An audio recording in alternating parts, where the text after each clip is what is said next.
Part 1 video में हमने विषय सूची के ऊपर चर्चा किया था। अब हम डायरेक्ट अध्याय और उसके शीर्षकों पर चर्चा करते हैं। तो अध्याय 1 में है भारत का वैभवपूर्ण अतीत दिया हुआ है। फिर चैप्टर 2 में है भारतीय इतिहास के स्वर्णिम पृष्ठ। फिर चैप्टर नंबर 3 में है बाह्य आक्रमण एवं आत्मसातीकरण। फिर चैप्टर नंबर 4 में है मुगल आक्रमण प्रकार और प्रभाव। और चैप्टर नंबर 5 में है उपनिवेशवादी आक्रमण। और चैप्टर नंबर 6 में है आधुनिक भारत का स्वाधीनता आंदोलन। और 7वां चैप्टर में है राजस्थान का स्वाधीनता संग्राम एवं एकीकरण। तो भारत का वैभवपूर्ण अतीत चैप्टर नंबर 1 शुरू करते हैं। आप इस वीडियो को अच्छे से देखिए, समझिए, सुनिए, तभी समझ में आएगा। तो भारत का वैभवपूर्ण अतीत। भारत भूखंड एक पूर्ण भौगोलिक इकाई रहा है। विष्णु पुराण में उल्लेख मिलता है कि समुद्र के उत्तर एवं बर्फीले प्रदेश के दक्षिण में जो प्रदेश है उसका नाम भारतवर्ष है एवं हम सभी भारतवासी उसकी संतति हैं। इसका अधिकांश भाग उष्णकटिबंधीय वातावरण के क्षेत्र में आता है। उत्तर में हिमालय पर्वतीय क्षेत्र है जिसमें बल्ख, बदख, जम्मू कश्मीर, कांगड़ा, है ना, टिहरी, गढ़वाल, कुमायूं, नेपाल, सिक्किम, भूटान, असम व हिमालय की ऊंची पर्वत श्रेणियां सम्मिलित है। पश्चिमी में हिंदू कुश, सफ़ेद कोह, तुकेमान तथा किरथर पर्वत श्रेणियां ने उत्तर दक्षिण के विस्तृत होकर इसे पश्चिमी क्षेत्र से पृथक किया है। ये उसका भौगोलिक विवरण दिया हुआ है इसमें। इसके बाद देखिए भारतीय इतिहास की जानकारी के स्रोत। इतिहास को जानने के वह कौन कौन से स्रोत है जिससे कि हम इतिहास को जान सकते हैं। तो इतिहास को जानने के लिए हमको बहुत सारे स्रोतों का सहारा लेना पड़ता है, तभी हम मानव के इतिहास के बारे में हम जान सकते हैं, है ना। उसके लिए हमको विभिन्न प्रकार के स्रोतों का अध्ययन करना पड़ता है, जिसमें साहित्यिक स्रोत होता है, धार्मिक स्रोत होता है, पुरातात्विक स्रोत होता है, विदेशी यात्रियों के विवरण होते हैं।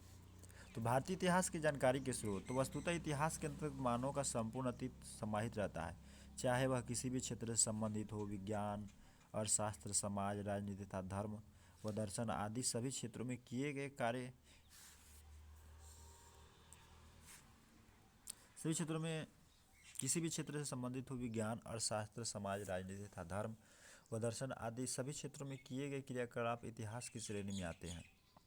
अतीत में मानव जिन क्रियाकलापों को तथ्यों के आधार पर हम पूर्ण विश्वास के साथ प्रमाणित कर सके उन्हें इतिहास में रख सकते हैं, क्योंकि अतीत का प्रत्यक्षीकरण नहीं हो सकता। केवल उसके विषय में कुछ स्रोत के रूप में साक्ष्य प्राप्त होते हैं, जिनके आधार इतिहासकार इतिहास का निरूपण करता है। वर्तमान में इतिहासकार अतीत की केवल घटनाओं की जानकारी देना ही उपयुक्त नहीं समझते, बल्कि उसके कारणों की भी विस्तृत जांच पड़ताल करते हैं। इसके मूल में मानव के आंतरिक मनोगत भूमिका होती है और इतिहासकार का मानव संस्कृति का अध्ययन करना मुख्य उद्देश्य होता है। अतीत की गतिविधियों की जानकारी प्राप्त करने के लिए इतिहासकार सभी प्रकार के साधनों को उपयोग करता है। इन साधनों को स्रोत, साक्ष्य और प्रमाण कहा जाता है।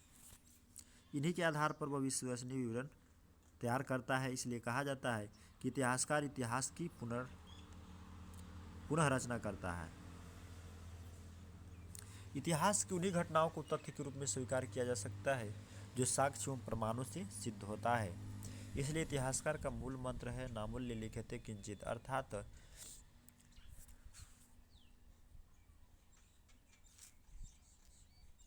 देखिए इसमें जिसके 6 भाग होते हैं।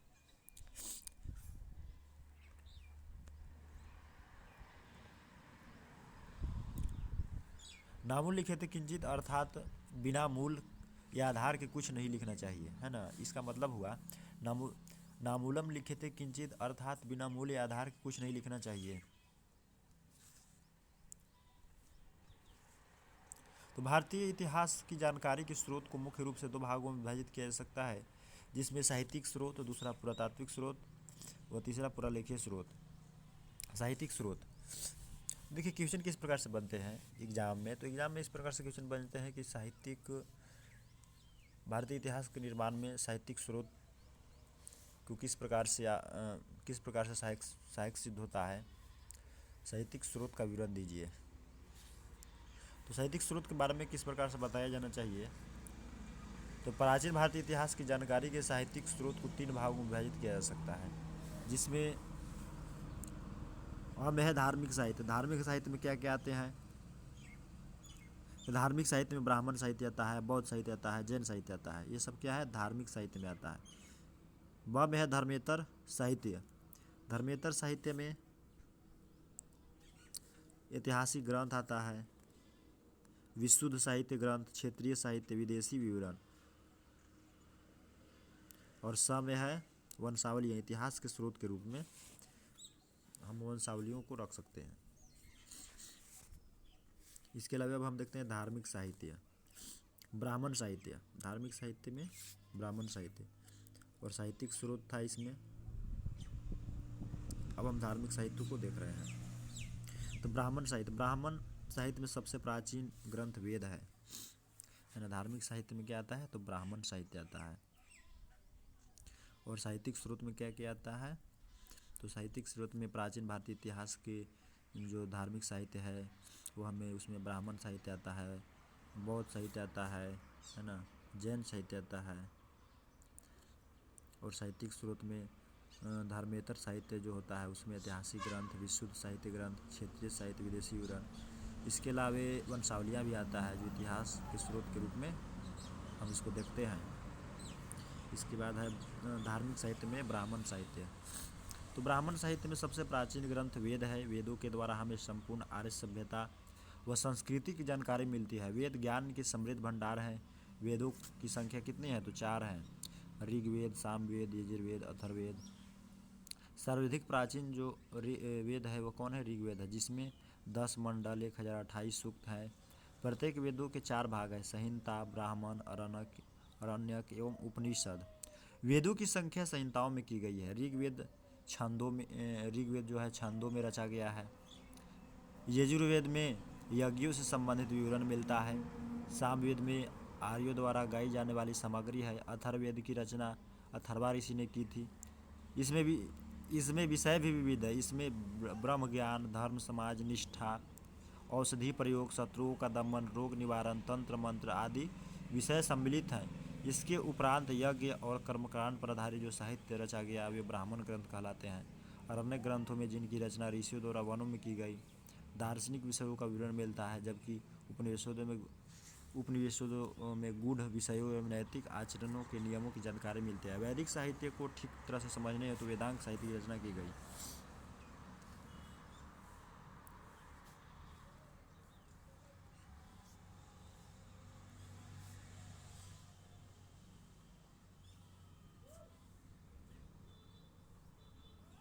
है ना। तो वैदिक साहित्य को समझने के लिए वेदांग साहित्य की रचना की गई।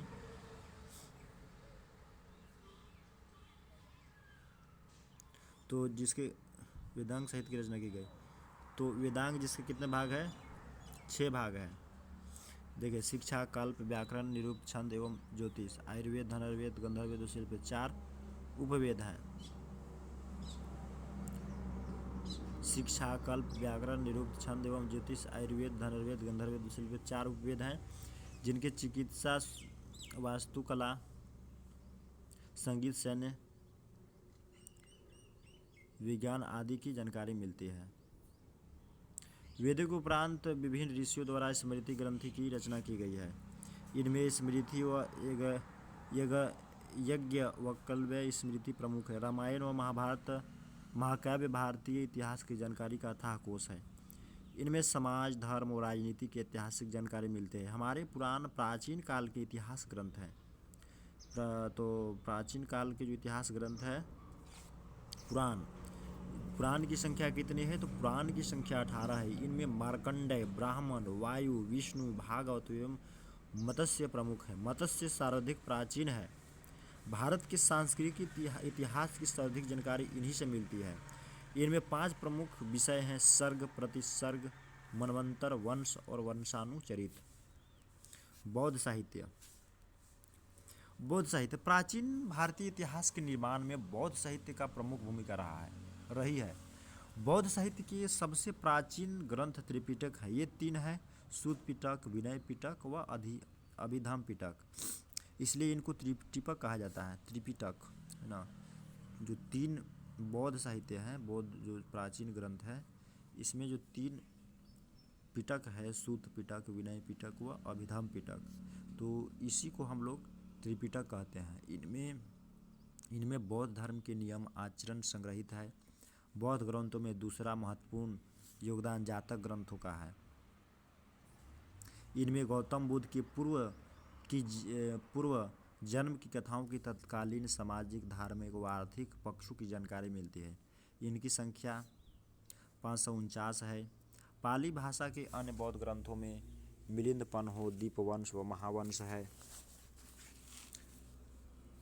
मिलिंद पन्हो में यूनानी आक्रमणकारी मिनेंदर व बौद्ध भिक्षु नागसेन के मध्य वार्ता का विवरण है।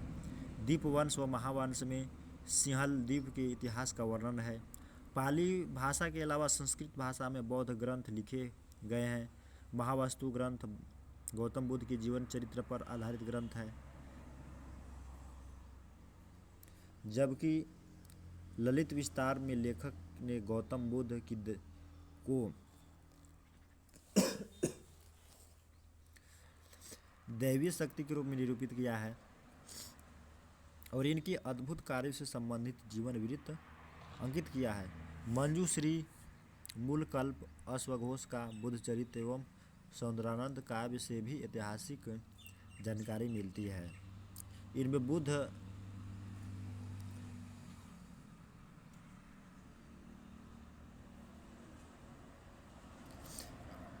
गौतम बुद्ध के जीवन चरित्र एवं शिक्षाओं की जानकारी मिलती है। बौद्ध ग्रंथ दिव्यदान में सत्कर्म एवं विरोचित कार्यों का वर्णन है। मध्य व पश्चिमी एशिया, तिब्बत, चीन, जापान, ब्रह्म, श्रीलंका आदि देशों में भारतीय बौद्ध ग्रंथों का अनुवाद किया गया, जिनमें प्रचुर ऐतिहासिक सामग्री निहित है। जैन साहित्य। बौद्ध साहित्य की तरह ही जैन साहित्य भी पर्याप्त ऐतिहासिक सामग्री प्राप्त होती है। जैन साहित्य में आगम सबसे प्रमुख है। इसके अंतर्गत 12 अंग, 12 उपांग, 10 प्रकीर्ण, 6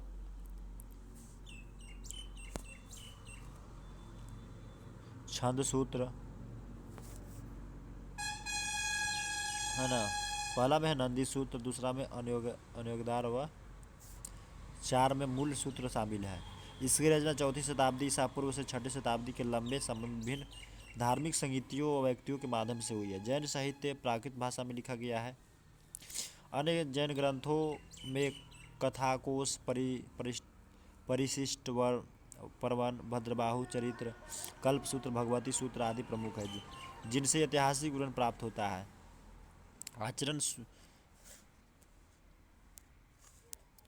आचरंगा सूत्र में जैन साधु के आचार व्यवहार से संबंधित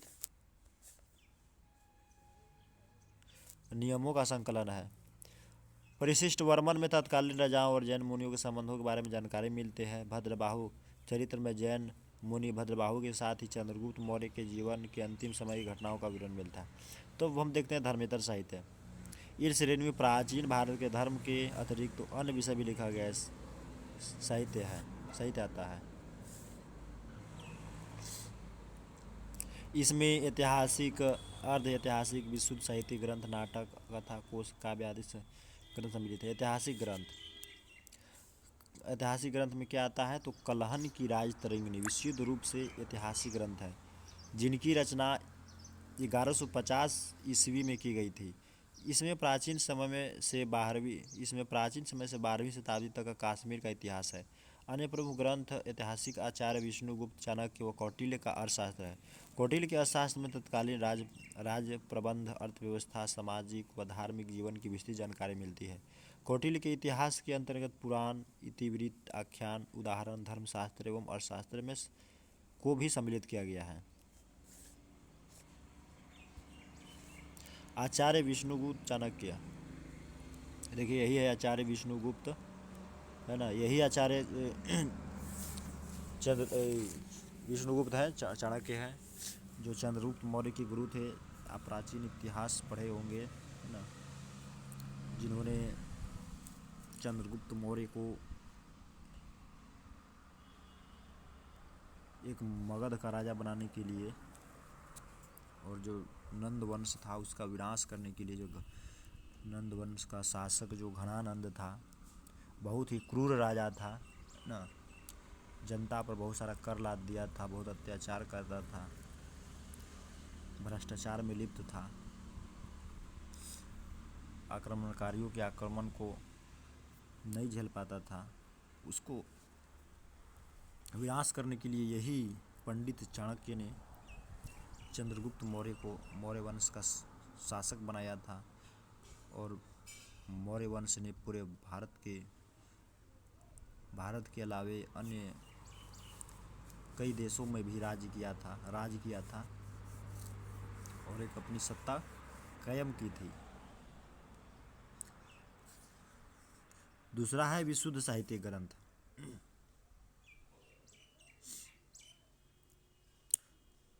विशुद्ध साहित्य ग्रंथों में अनेक नाटक, व्याकरण ग्रंथ, टीका, काव्य, कथा, साहित्य एवं कोश की रचना की गई है, जिनमें उस समय के शासकों, सामाजिक व आर्थिक जीवन की जानकारी मिलते हैं। पाणिनि का अष्टाध्यायी, पतंजलि का महाभाष्य। पाणिनि का क्या है? अष्टाध्यायी। पतंजलि का क्या है? महाभाष्य। गार्गी संहिता, कालिदास का, ये सब क्वेश्चन जो है पूछा जाता है। विशुद्ध साहित्यिक ग्रंथ यही सब है ना। विशुद्ध जो साहित्यिक ग्रंथ है, विशुद्ध साहित्यिक ग्रंथों में अनेक नाटक आते हैं, व्याकरण ग्रंथ, टीका, काव्य, कथा, साहित्य, कोश की रचना। पाणिनि का अष्टाध्यायी, पतंजलि का महाभाष्य, गार्गी संहिता, कालिदास का मालविका, अग्निमित्र, विशाखा दत्त का मुद्रा राक्षस, शूद्रक का मृच्छकटिकम, मेघातिथि के मिताक्षरा व कामकंद का नीतिसार ऐतिहासिक दृष्टि से महत्वपूर्ण ग्रंथ है। कथा साहित्य एवं कोश साहित्य की दृष्टि से विष्णु शर्मा का पंचतंत्र, गुणाढ़ की कथा मंजरी, क्षेमेंद्र की वृहत कथा मंजरी, सोमदेव की कथा सरित सागर, अमर सिंह का अमर कोश आदि प्रमुख ग्रंथ है, जिनसे तत्कालीन समाज की जानकारी मिलती है। ग्रंथ ऐतिहासिक दृष्टि से महत्वपूर्ण है। अब देखते हैं क्षेत्रीय साहित्य। क्षेत्रीय भाषाओं में ग्रंथों में भी क्षेत्रीय भाषाओं के ग्रंथों में भी प्रचुर ऐतिहासिक सामग्री मिलती है। प्राचीन तमिल साहित्य संगम साहित्य कहलाता है। इनसे चोल व पल्लव शासकों के बारे में विस्तृत जानकारी मिलती है। इस साहित्य के प्रणेता अगस्त्य ऋषि थे। तेलुगु ग्रंथ ध्रुजटी द्वारा लिखित कृष्णदेवराय विजयनगर राज्य के शासक कृष्णदेव की उपलब्धियों की जानकारी देता है। राजस्थानी भाषा के ग्रंथों में चंदबर दाई व पृथ्वीराज रासो, पद्मनाथ का कन्हड़दे प्रबंध, बीठू सुजावराव जैतसी छंद, सूर्यमल मिश्रण का वंश भास्कर, नैनसी की सख्त, बांकी दास की ख्यात आदि प्रमुख है। विदेशी विवरण व साहित्य। इसके अलावा भारतीय इतिहास को पुनर्निर्माण में जो है विदेशी विवरण का जो साहित्य होता है वो भी महत्वपूर्ण भूमिका निभाता है। प्राचीन काल से ही भारत की सांस्कृतिक एवं आर्थिक उपलब्धियां विश्व को आकर्षित करती रही है। भारत कभी सोने की चिड़िया का देश था। अपार भारत में धन संपदाएं थी। समय समय पर यहाँ पर विदेशों से भी लोग आए हैं, बहुत सारा पुस्तकें लिखे, बहुत सारा साहित्य लिखे। तो उनकी सांस्कृतिक एवं आर्थिक उपलब्धियां, भारत की जो भी उपलब्धियां थी, विदेशियों को भी आकर्षित किया। भारत के व्यापारिक संबंध विश्व के देशों से थे। धर्म व दर्शन का ज्ञान प्राप्त करने व अध्ययन हेतु लोग विदेशों से यहाँ आते थे। इसलिए विदेशी लेखकों भी भारत से प्रभावित हुए और उन्होंने भारत के संबंध में पर्यावरण विवरण दिया है, लेकिन इस विवरण का सावधानीपूर्वक अध्ययन करने की आवश्यकता है। यूनानी साहित्य। यूनानी लेखकों में टेसियस, हेरोडोटस, निरकायस, ये सब इतिहासकार हैं, ये सब लेखक हैं, माफ़ कीजिएगा, ये सब लेखक हैं जिन्होंने यूनानी लेखकों में जो है टेसियस, हेरोडोटस को तो इतिहास का पिता ही कहा जाता है, निरियाकस, एरिस्टोबुलस, ओनेक्रिट्स, स्ट्रेबो, एरियन एवं स्काई लेक्स प्रमुख है। सर्वाधिक महत्वपूर्ण पुस्तक चंद्रगुप्त के दरबार में यूनानी राजदूत मेगास्थनीज द्वारा लिखित इंडिका है। यूनानी विवरणों से चंद्रगुप्त मौर्य के प्रशासन, समाज एवं आर्थिक स्थिति के बारे में विशेष जानकारी मिलती है। यूनानी साहित्य में टॉलमी का भूगोल, प्लिनी दी एल्डर की नेचुरल हिस्ट्री, एरिस्टोबुलस की history of the war, Strabo का भूगोल आदि विशेष उल्लेखनीय है। पेरिप्लस ऑफ द एरिथ्रियन सी पुस्तक में बंदरगाह व व्यापार का विस्तृत विवरण है। चीनी विवरण। चीनी यात्रियों में फाहियान, शुंगयुन, हेवेनसोंग एवं इत्सिंग का वृत्तांत महत्वपूर्ण है।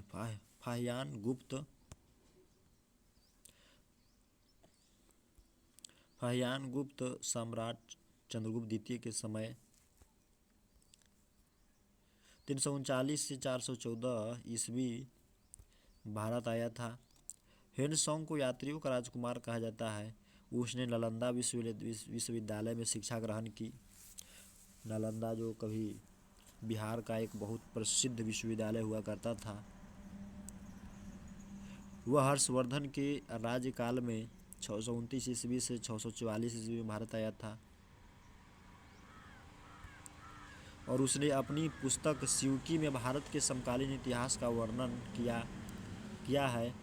इत्सिंग ने 7वीं शताब्दी के उत्तरार्ध में 672 ईस्वी से 688 ईस्वी तक भारत भ्रमण किया।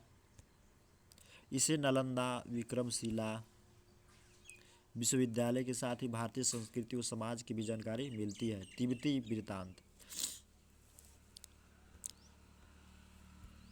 वृत्तांत में तारानाथ द्वारा रचित कंग्यूर व तिंग्यूर ग्रंथों को उपयोगी माना जाता है। अरबी यात्रियों और भूगोल वेदाओं ने भी भारत के संबंध में जानकारी दी है।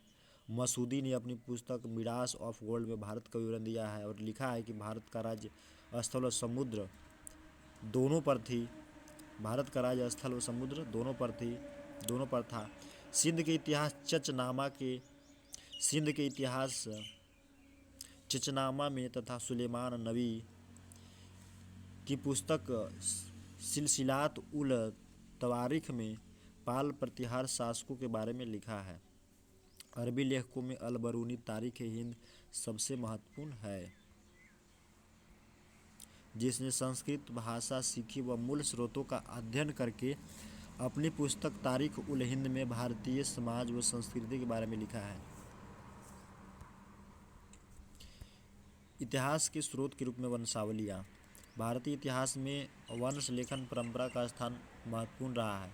वंशावली लेखन परंपरा व्यक्ति के इतिहास को शुद्ध रूप में सहेज रखने की प्रणाली है। यह एक ऐसी परंपरा है जिसमें वंशावली लेखक हर जाति वर्ग के घर घर जाकर प्रमुख लोगों की उपस्थिति, संक्षेप में सृष्टि रचना से लेकर उसके पूर्वजों को ऐतिहासिक, सामाजिक, आर्थिक व धार्मिक घटनाओं का विवरण करते हुए उस व्यक्ति का वंश क्रम हस्तलिखित पोथियों में अंकित करता है। वंशावलियों के अध्ययन से ही हमें जानकारी मिलती है कि हमारे पूर्वज कौन थे। वंशावली लेखकों में मुख्य रूप से बड़वा, जागा, रावजी एवं भाट, तीर्थ, पुरोहित, पांडे, बारोट आदि प्रमुख है। ऐतिहासिक स्रोत की दृष्टि से वंशावलियाँ निम्नलिखित बिंदु की दृष्टि से विशेष महत्वपूर्ण है। पुरोहित द्वारा निर्मित वंशावलियाँ बहमिया प्रमाणिक दस्तावेजों न्यायिक साक्ष्य रूप में मान्य है।